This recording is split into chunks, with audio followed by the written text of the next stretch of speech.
Hello, good afternoon. Ay, nawala na.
Mabuhay!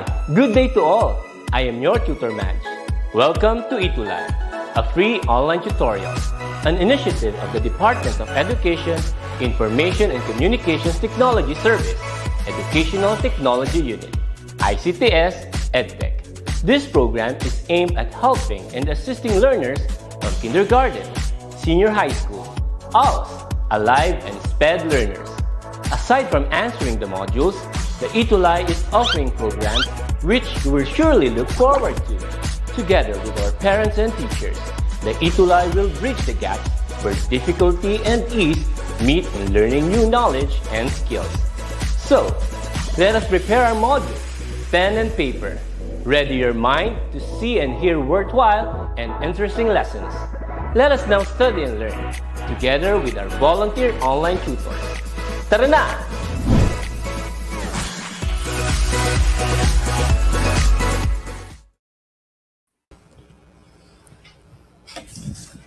Hello, Tutor Kit. Good afternoon. Hello! Good afternoon, Tutor Jerry. Kumusta ka naman? Okay na okay, Tutor Kit. How about you? Okay naman ako. Medyo maulan-ulan, makulimlim dito. Siguro sa inyo rin. Pero walang makakapigil sa creative nonfiction. Yes, walang makapigil sa creative nonfiction this afternoon. Yan. And of course, we would like to thank everyone, no, na nanonood ngayon. 4 pa lang nanonood sa atin, no? Si Maui yung nauuna, si Enrico, si Joseph. But hey, guys, make sure na i-share ninyo sa inyong mga GC, sa inyong mga classmates sa ating session so that dumami tayo. Ayan. Yes. Kailangan nating dumami, Tutor Kit. Para sa ekonomiya. Para sa ekonomiya ng Pilipinas. Okay. So, oras na naman para mag-shout out tayo before we begin. So, Tutor Jerry, Yes. may gusto ka ba i-shout out dyan? Yes. Yes. A quick shout out sa mga school heads ng San Mariano 1 District and San Mariano 2 na nagkaroon kanina ng training workshop on the crafting ng kanilang AIP at work and financial plan. Hello po sa inyong lahat. Hello, wow. How about you, Hello Tutor din, Kit? of course, hello din sa mga teachers, ng Cristo Rey High School sa Capas Tarlac under SDO Tarlac Province.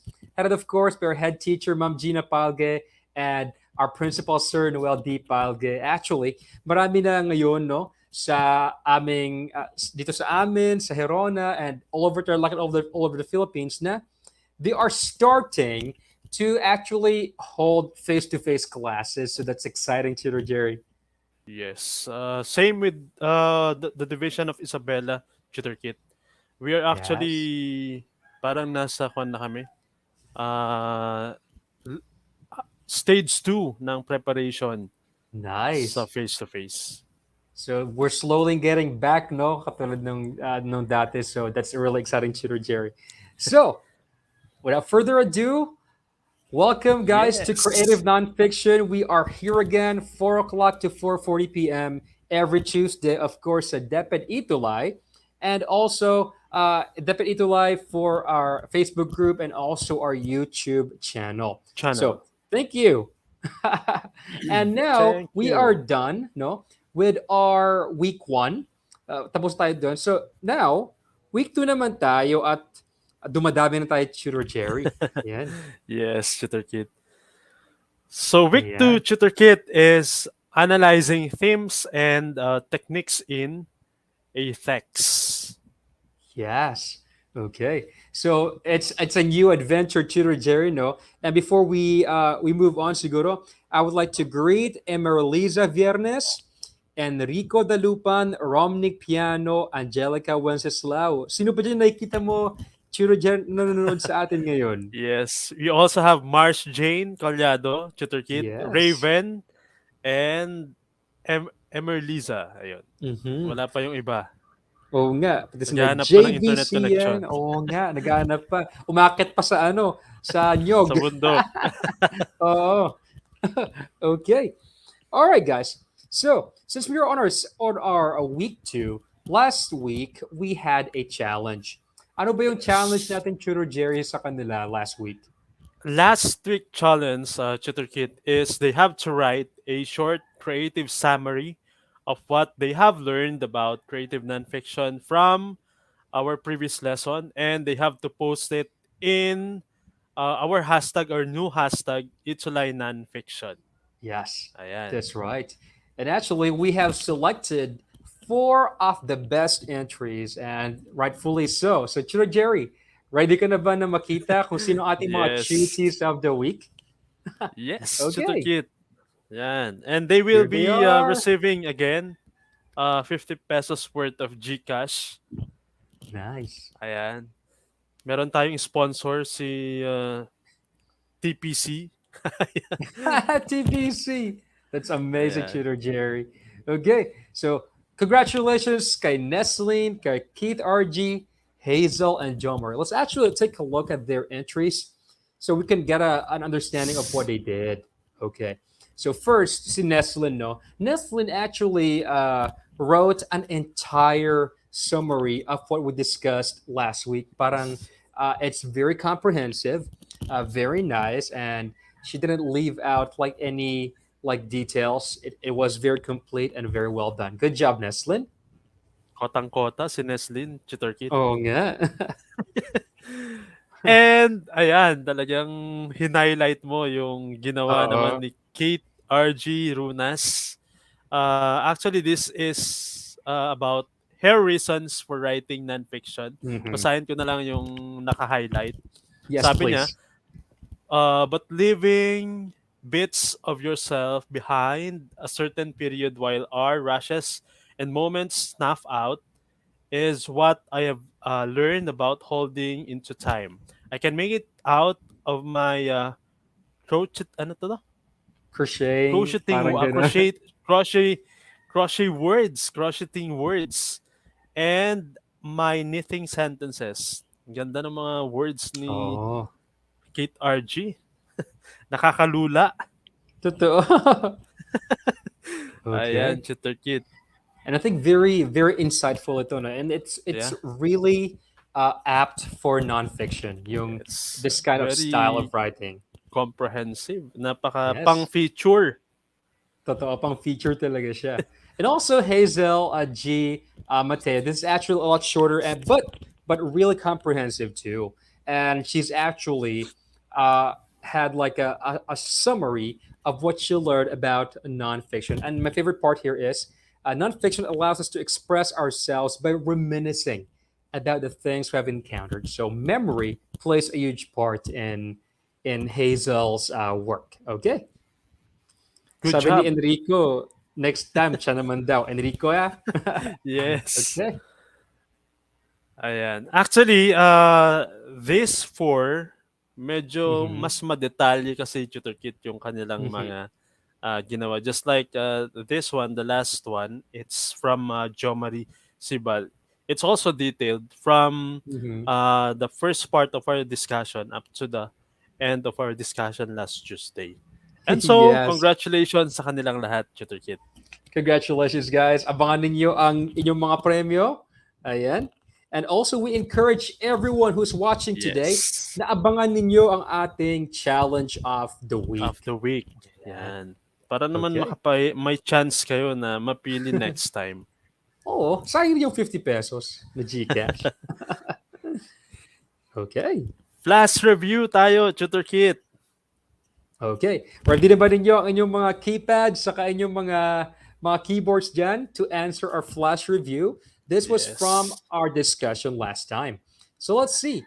Let me read the instructions, okay? So for the flash review, you need to identify whether the following descriptions are for fiction or nonfiction. So that will be your answer, either fiction or nonfiction. And then type your answers in the comment section. Ready to ba? Okay, Ready ready na na, Tutor sila. Kit. All right. Chiro Number Jerry. 1. So, sabi dyan, written as accurately and as truthful as possible. Research may be used to increase accuracy and credibility. So, is it fiction Ayun. or non-fiction? Yes, Ayan. what do you guys think? Okay. So sometimes if we're not sure kung ano talaga yung nangyari, we can actually perform some research so that we can be as accurate as we can. Yes. Yes. Mm-mm. Ayan. Some answers, Tutor Kit, non-fiction according to Jomari, Yes. Julian, Hazel, all of them actually answered Yes. non-fiction. Let's see if non-fiction nga siya. Correct. Joseph, Non-fiction. yes. Congrats, Joseph guys. also answered non-fiction. Yes, pati si Charmy, si Keith RG, at si at si Maui. Thank you. Good job, guys. Number two, Turo Nakinig Jerry. kayo. Nakinig Number sila. 2, the author creates and manipulates the plot based on his or her whim or imagination. Is it fiction or non-fiction? What do you think? Ayan. Enrico answered fiction. Ayan. Ang bilis ni Enrico. Tama kaya? Tama kaya? Let's see. Okay. So, let's see if it's actually non-fiction. Okay. It's actually fiction. Fiction. Very good. Okay. Very good. Very good, guys. Very good, Joe Marie. Very good, Hazel. If you're an author and you just create stuff, no, or just manipulate the plot based on your imagination, so it's fiction. Next, Judo Jerry. Third, ilan na kayang viewers natin, Tutor Kit? We Dialogue have is 43. yun. Dialogue is written verbatim, word for word, or recreated to the best of the author's memory. Again, fiction ba yan or non-fiction? Yun ba yung dialogue, kung ano yung narinig mo, yun talaga yung isusulat mo, word for word or verbatim. Ayan. Ano kaya, no? Nanguna si Enrico, non-fiction. Non-fiction ba? Sino pa yung Is it nagsagot, Chiro non-fiction? Jerry? Joseph. too. Yes. Myra, Tutor Kit. Marisa.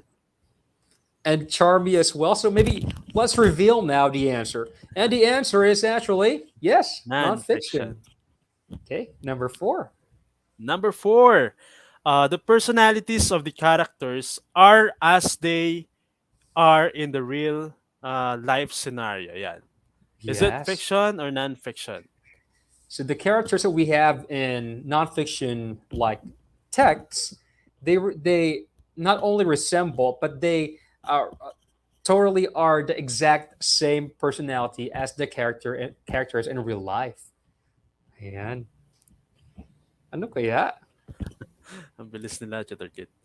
Ang bilis nga nila, pero medyo nahuhuli ata yung ano ko. Sure, Jerry. Non-fiction is, kuwan na sila. Halo-halo na yung kanilang sagot, Tutor Halo-halo Kit. na, ayun na. Sabi ni Angelica, Nagkatalo na. non-fiction. Mhm. Sabi ni Charmy, non-fiction din. Sabi ni Joseph, fiction. So let's see, Sir Jerry, kung ano talaga yung sagot. And the answer is non-fiction. Yes. Ayan. Thank you. So remember, guys, it's actually fiction if the characters are like a combination of different characteristics. They are based on real life. Pero if you basically lift a real life person and put them on the page of your text, then non-fiction siya. Thank you so much sa lahat ng sumagot. Good job, guys. Good job. At kinain ng 10 minutes yung ating last review, Tutor Kit. Grabe Ang bilis, kabilis. Tutor Kit. Yes. Okay. Well, anyways, we now go to our discussion about analyzing themes and techniques, guys.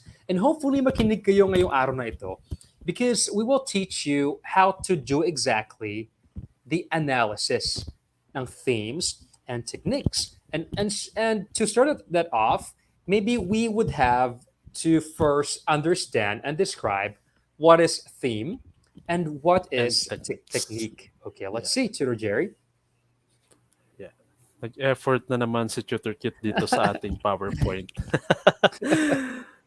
Ayan. So, Tutor Kit, theme. The definition of theme and our ano to? Our source is the main idea or underlying meaning a writer explores in a novel, a short story, or other literary work. So you have the keywords, main idea, and then underlying meaning. That is theme.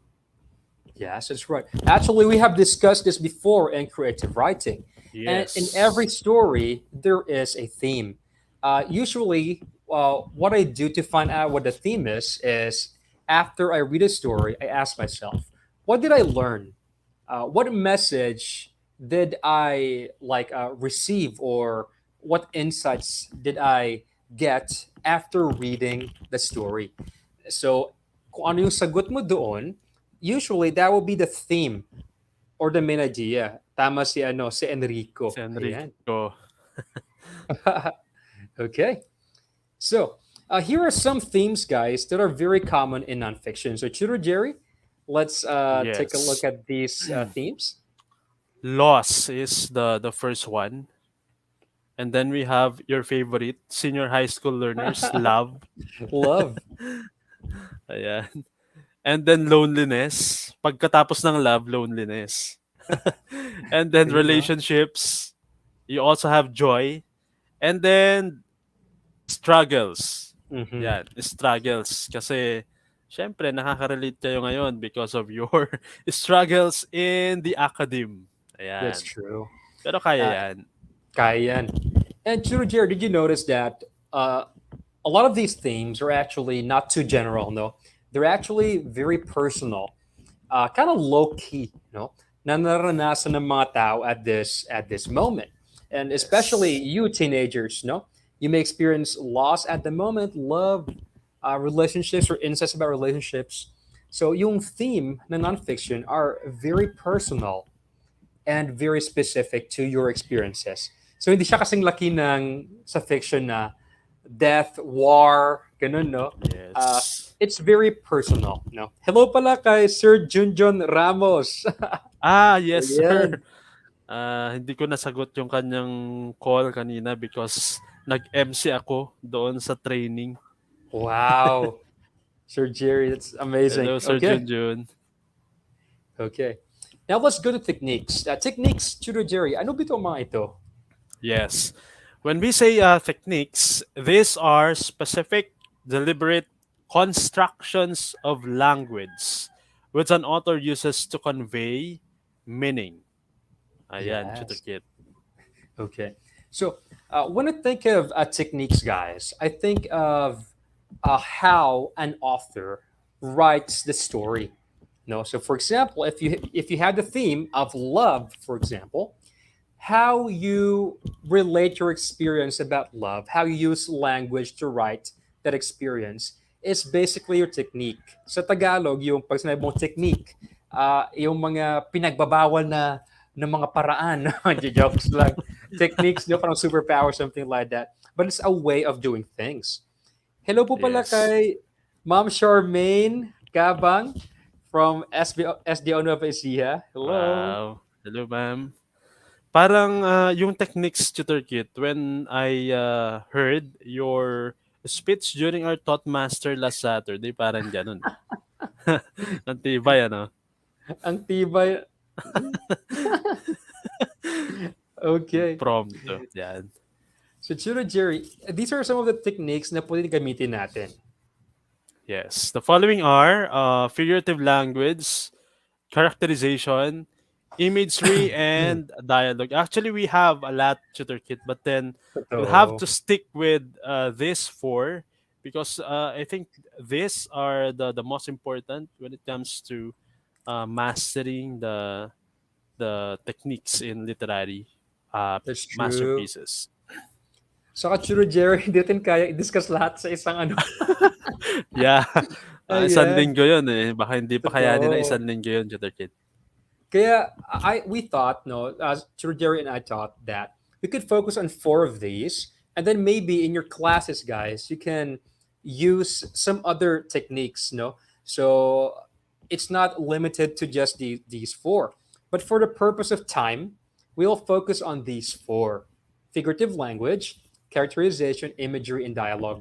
These are familiar techniques na discuss na natin sa creative writing, di ba? Yes. Okay. So, in our analysis, guys, we will determine first the theme, no, or the main idea, and then we will also determine the techniques that the author used in developing that theme. So, tuturuan namin kayo ngayon kung paano Yes. mag-analyze using theme and technique. At actually, meron kaming ginawang table para dyan. Yes. Ginawa actually ni Tutor Kit yan. Yeah. So we have the theme and then techniques. Malalaman nyo yan later on when we have the text para Yes. ma-classify natin. Tama, Chiro Jerry. And actually, we will be reading some text today. And then habang nagbabasa tayo, guys, pwede kayo mag-take down notes, no? Kunin niyo yung mga papel saka mga ballpen ninyo. Yes. Then if you can find out the theme, you can write down the theme.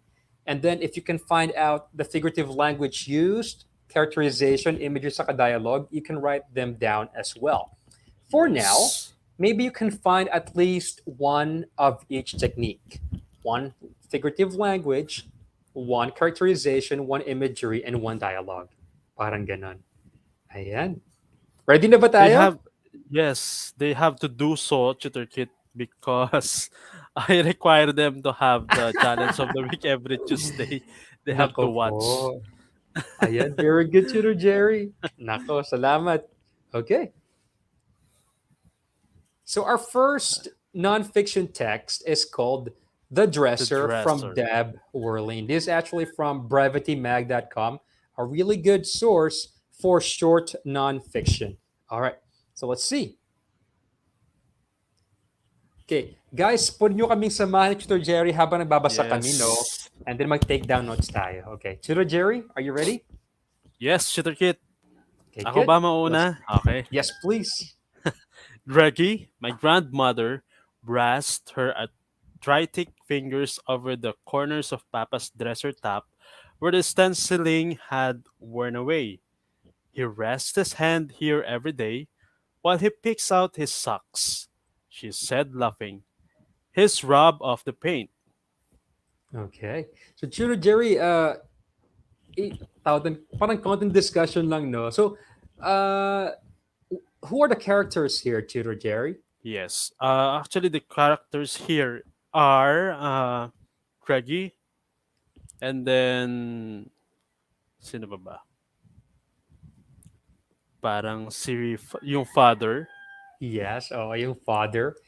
And also the narrator, no? So tatlo sila dito. And Yes, the the narrator is narrator. telling the story about her grandmother. Okay, notice, guys, the details about like Yes, arthritic the things that are fingers. being Mhm, emphasized.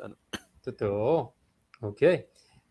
Yung stencil, no? O yung parang pintura ng dresser top na nagwo-worn away na siya. Ayan. Okay. Let's keep reading. Okay, Tutor Jerry? Papa shrugged and gave me a wink. At 13, I had no concept of time outside the present and couldn't imagine the dresser top any other way. In my moment, as an insider to their joke, I couldn't imagine us any other way. Okay. Ayan. So if you notice this, guys, no, while you're reading, you can think of the techniques here. For example, Yes. Papa shrugged and gave me a wink. So what kind of character is the father? Is he serious? Is he a Yes. jokester? Kind of like that, no? Okay.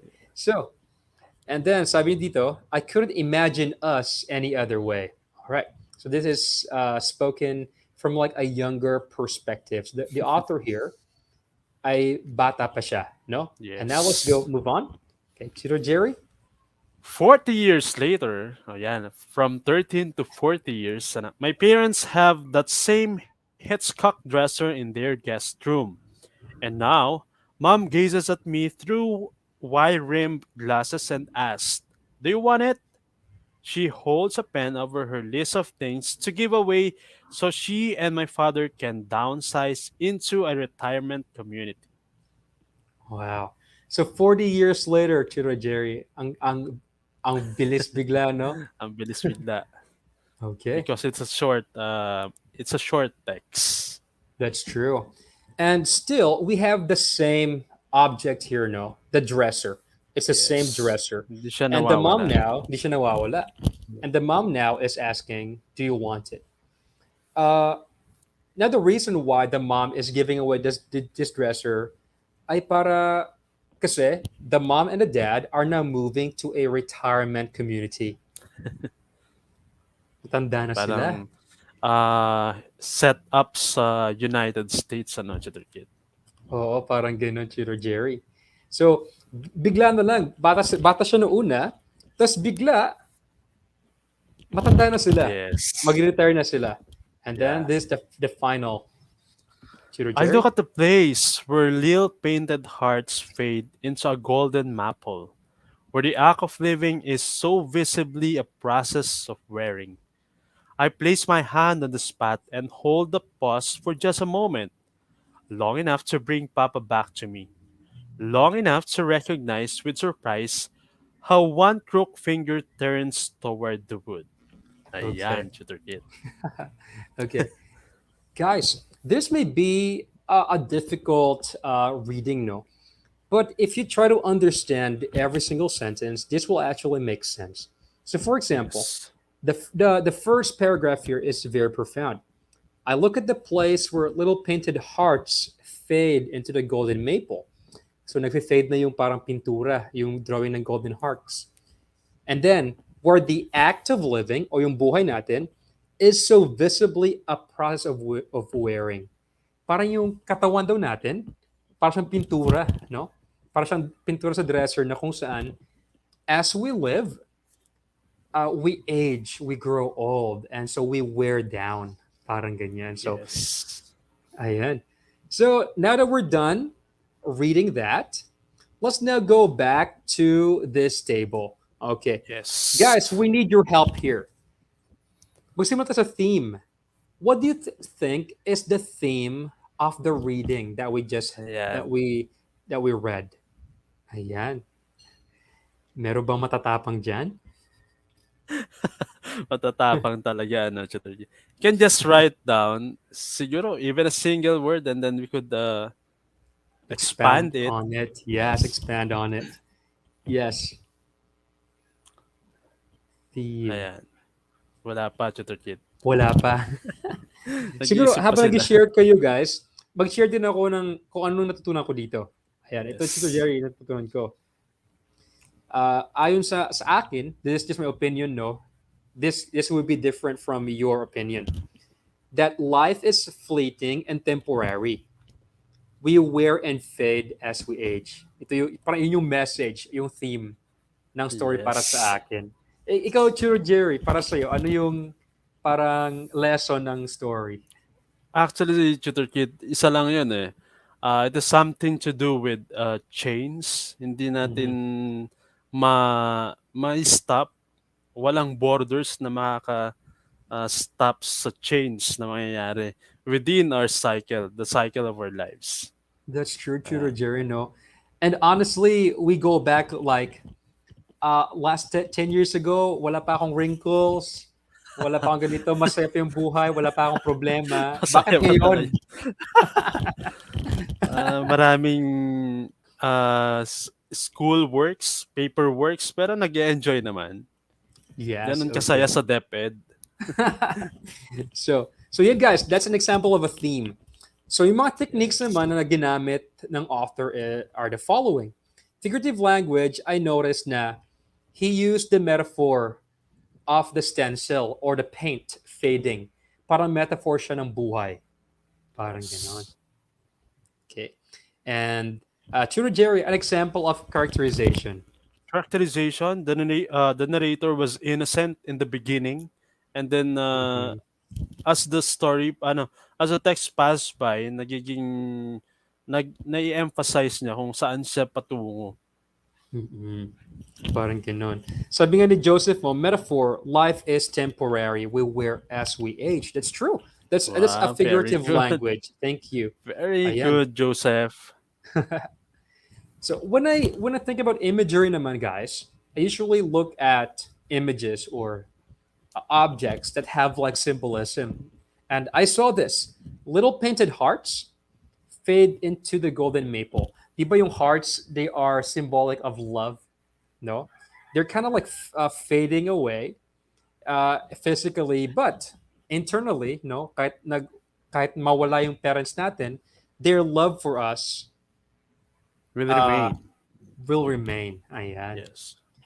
And then dialogue, he's rubbed off the paint. It's like us rubbing the paint as we age. Yes. Daming symbolism. Sana Okay. nakarelate kayo. Oo nga, guys. Tayo lahat na nakarelate kasi tayo yung tumatanda, Churo Jerry. Tatanda rin sila, Tutor Kid. Oo. So, actually, this is just an example of an analysis na ginawa namin, guys. Depende dun sa sa nasulat namin sa theme and then techniques. So, Churo Jerry, can you read us this analysis, please?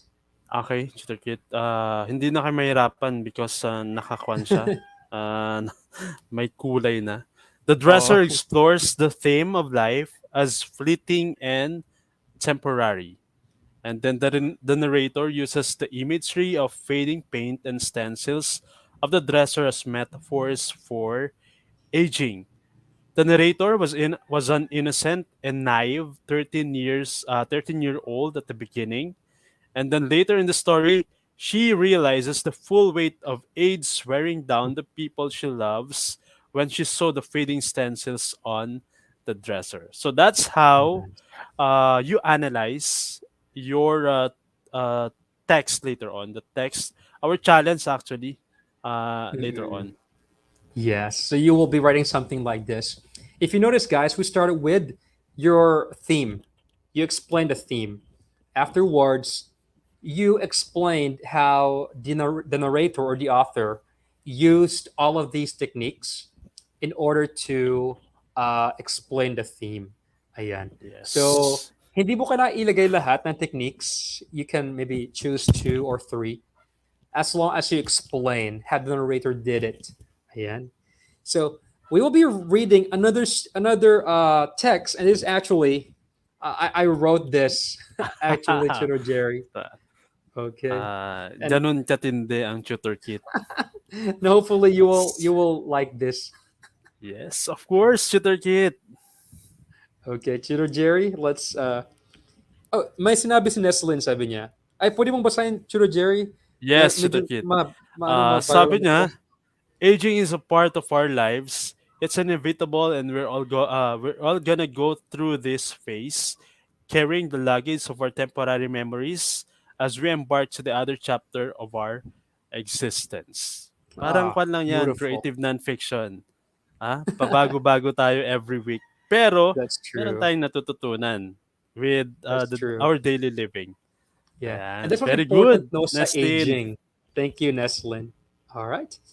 Let's now go to my mom cooks. And pareho kami ni Tutor Jerry no na mag-ano dyan, na magbabasa. Yes. Okay, let me read it this first and listen carefully. My mother would boil a pot full of coconut milk, gently simmering with bite-sized chicken, diced carrots, sayote, and potatoes. She called it Chicken Maryland. Hello, Ma'am Nova. Hi, Mom Biglang Nova. nag-pop up yung message Nakaka-pressure. ni... Yes. Next to the kit, it is a creamy ulam my siblings and I fight on the dining table over many a Sunday after church. Over discussions of who came late and how our dog Midnight dug another whole summer in the garden. Okay. So the best way, guys, to actually internalize this kind of text is to picture yourself in the same scenario as well. Nag-aaway ba kayo ng mga siblings nyo sa ulam? No, ano yung pinag-uusapan ninyo? So I'm just basically telling what we talk about as siblings here. Okay. This one. My mom would put a steaming bowl of on the table. Six greedy hands would snatch the ladle. Yung ano yung pansandok. I scoop Six a cup greedy of hands. steaming rice. Oo nga. Push the carrots, sayote, and potatoes to the side of the plate and eat the chicken bits. Sinabi ko to kasi hindi ako kumakain ng gulay. Nabuking Tutor Kit. Oh, pero that's a good detail, guys. It shows kung ano yung personality mo. No, so all right, next, Tutor Jerry. Eat your veggies, Kit. My mom would quip. Ayan Nabuking ka na rito, Tutor Kit. I would make a face, then eat some potatoes. She would eat the carrots herself. She eats last. Yeah, she eats last. On rainy Sundays, when our church shoes are out of the kitchen, half wet in mud and rainwater, she would cook sinigang. The house would smell sweet and tangy as she adds crushed sampalok and sili to her concoction. Beads of sweat would dot her forehead from the steam. A strand of hair would twirl on her face like tentacles as she wipes her forehead with her shirt. Na-imagine ko tuloy habang Oh, di kumakain ba? ng sinigang. Would dig in dipping the tender meat cuts into a saucer of patis. She'd eat last. Ayan. Okay. Parang nagugutom tuloy ako sa turkey sa Ako rin, sinigang. Tutor Jerry. If you notice, guys, inulit ko yung she'd eat last. Okay, so because I wanted to prove a point here. One time, I asked her casually between mouthfuls of her nilagang baboy just why she'd eat last. She shrugged, scooped some potatoes from the bowl, and put them on my plate. I stabbed one with a fork and took a bite. So good, I told her. I love your cooking, Mom. She stared at me, a smile forming on her lips. This is why I ate last, she answered. Okay, that's Ang the end. galing. The end. Okay, so once again, we will now uncover, no, ano ba yung theme? What are the techniques that the author used in discussing this theme? Okay. So, dahil wala tayong oras masyado, For 34, Tutor Kit. oo nga, we will reveal the theme. But remember, guys, pwedeng iba yung theme ko sa theme ninyo. Kung ano yung natutunan ninyo, Yes. it's totally fine. So for me, this is the theme. A mother's cooking is a form of selfless love and service to her kids. Doon pinapakita ng nanay ko yung kanyang pagmamahal. Ayan. So sabi ni Enrico, she likes vegetables and soup. Pwede rin yun siguro. Ayan. Yes. Okay. All right. So, Tutor Jerry, what about our techniques? Yes. First, we have the figurative language, synecdoche, I think it's the yes. hands grabbing the ladle. Yes, sir. Ayan. Okay. Ano bang For synecdoche, corrector, Tutor Kit? parang ano siya, synecdoche, parang ganun. Ah, Synecdoche. Synecdoche, synecdoche of friends. yes. Parang. Parang Synecdoche sa means, Filipino, ano to? ano, Ano ba sa Filipino yan, Tutor Kit? parang ano siya, sir, kapag, parang part ng katawan, nire-represent niya ang mga tao. Ah, So, for example, yung greedy eyes looked at the yes. food. So, alam natin na hindi siya yung lumulutang na mata, kundi mga tao siya. Pero sinasabi lang natin ay part lang ng tao. Ayan. Okay. Now, guys, for characterization, the mom is selfless and enjoys serving her kids. Ito lang yun ako. Kumuha ako ng isang character, and then I told you uh, what kind of character she is. And then for imagery, gusto ko yung image ng mom ko na nagpapawis siya habang nagluluto. Kasi it means na pinaghihirapan talaga niya. And Yes. then yung last tutor, Jerry, This is why I ate last. That's a dialogue. Madali niyong classify yan because of the quotation marks. yes. And honestly, for dialogue, guys, you look for repeated dialogues. Yes. Ayan. And this is an example, no? My mom cooks discusses the author's mom's selfless love and sacrifice to her children through cooking. And this is actually the theme.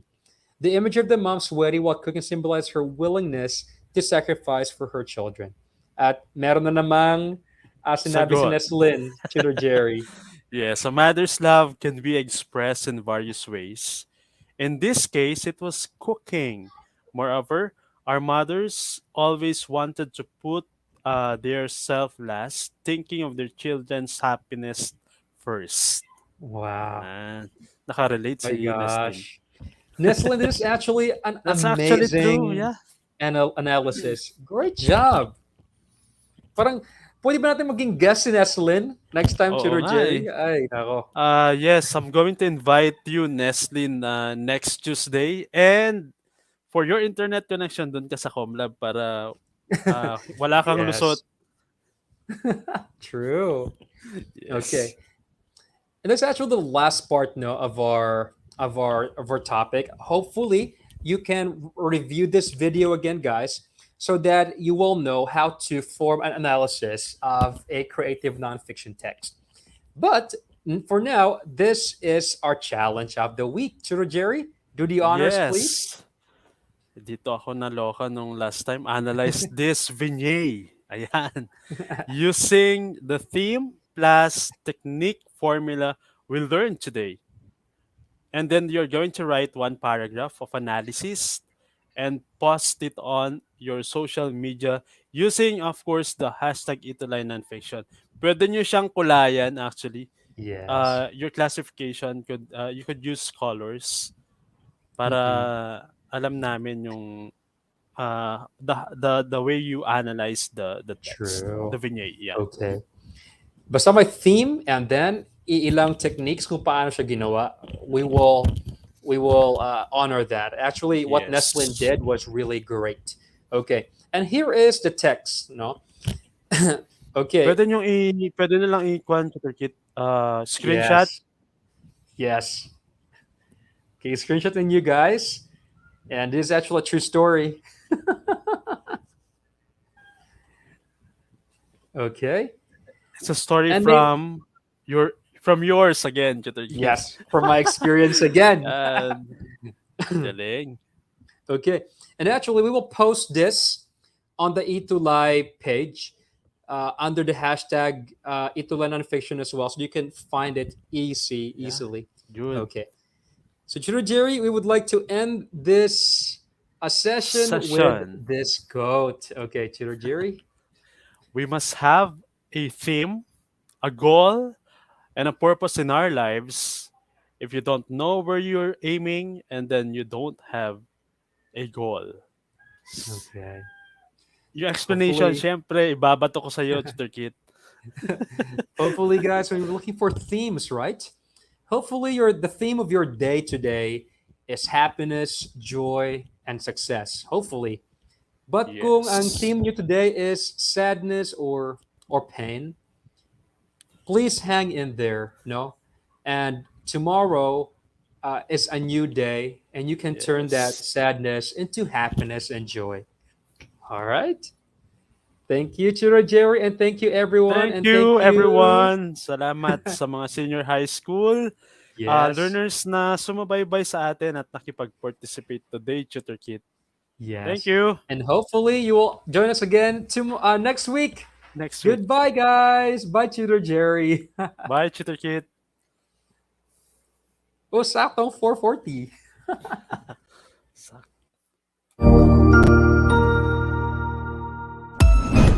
Ang husay naman! Natapos mo ang iyong tutorial session kasama ang iyong mahusay na ETUlay tutor. May bago ka bang natutuhan? I-share na yan gamit ang hashtag ETUlay Level Up. Huwag aalis ha dahil may susunod pang programa na pwede mo ring panoorin at salihan dahil naghihintay na ang iyong mga tutors. Happy learning dito sa ETUlay!